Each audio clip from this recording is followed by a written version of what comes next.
नमस्कार श्रोते हो. आज दिनांक 8 मे 2025. आज आहे मोहिनी एकादशी. आज आपण मोहिनी एकादशीचे पौराणिक कथा ऐकणार आहोत. ती आपण शांतचित्ताने ऐकाल अशी मी आशा करतो. धर्मराजा युधिष्ठिर म्हणू लागला, हे कृष्णा, वैशाख महिन्यातील शुक्ल पक्षातील एकादशीचे नाव काय आहे आणि तिची कथा काय आहे? या उपवासाची पद्धत काय आहे मला सविस्तर सांगा. श्रीकृष्ण म्हणाले, हे धर्मराज, मी तुम्हाला महर्षी वशिष्ठ यांनी श्रीरामचंद्रजींना सांगितलेली एक गोष्ट सांगतो. एकदा श्रीराम म्हणाले, हे गुरुदेव, कृपया मला अशा उपवासाबद्दल सांगा जो सर्व पापे आणि दुःखे नष्ट करेल. सीताजींपासून वेगळे झाल्यामुळे मला खूप त्रास झाला आहे. महर्षी वशिष्ठ म्हणाले, हे राम, तुम्ही खूप सुंदर प्रश्न विचारला आहे. तुमची बुद्धी अत्यंत शुद्ध आणि पवित्र आहे. जरी तुमचे नाव स्मरण केल्याने माणूस शुद्ध आणि धार्मिक बनतो, तरीही हा प्रश्न लोकांच्या कल्याणासाठी चांगला आहे.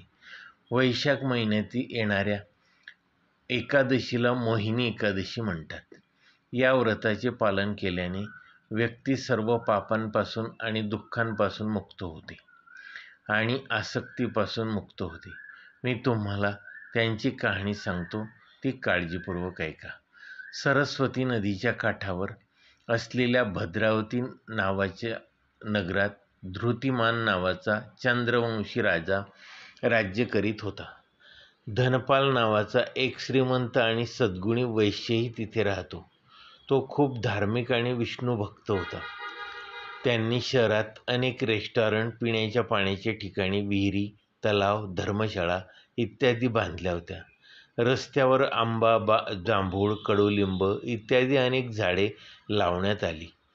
त्यांना 5 पुत्र होते: सुमना, सद्बुद्धी, मेधवी, सुकृती आणि दृष्टबुद्धी. यापैकी 5वा मुलगा दृष्टबुद्धी हा एक महापापी होता. तो पूर्वजांवर विश्वास ठेवत नव्हता.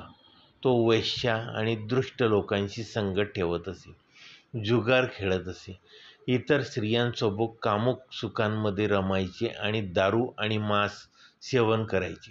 अशा प्रकारे तो विविध वाईट कृत्यांमध्ये गुंतून आपल्या वडिलांची संपत्ती वाया घालवत राहिला.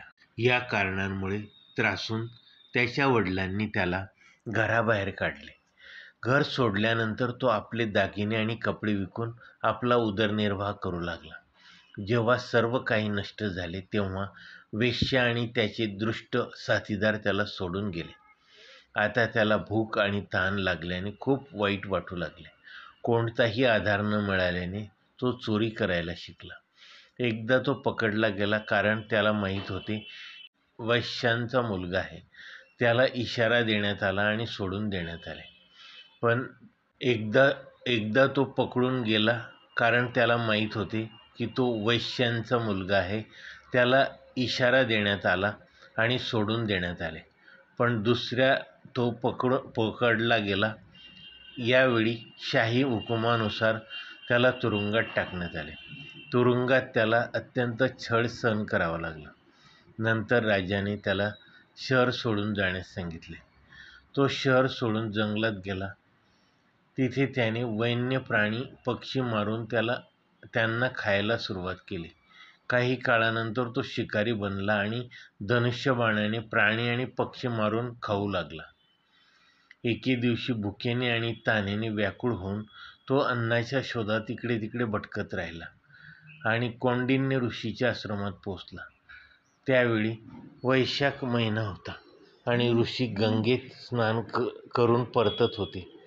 तेव्हा त्याच्या ओल्या कपड्यांचे शिंतोडे त्याच्यावर पडले. तेव्हा त्याला काही प्रमाणात शहाणपण आले. तो हात जोडून कौंडिन्य मुनींना म्हणू लागला, हे मुनी, मी माझ्या आयुष्यात खूप पापे केली आहेत. या पापांपासून मुक्त होण्यासाठी कृपया मला काही सोपा, पैसे न देणारा मार्ग सांगा. त्यांचे नम्र शब्द ऐकून ऋषी प्रसन्न झाले आणि म्हणाले की तुम्ही वैशाख महिन्याच्या शुक्ल पक्षातील मोहिनी नावाच्या एकादशी व्रत करावे.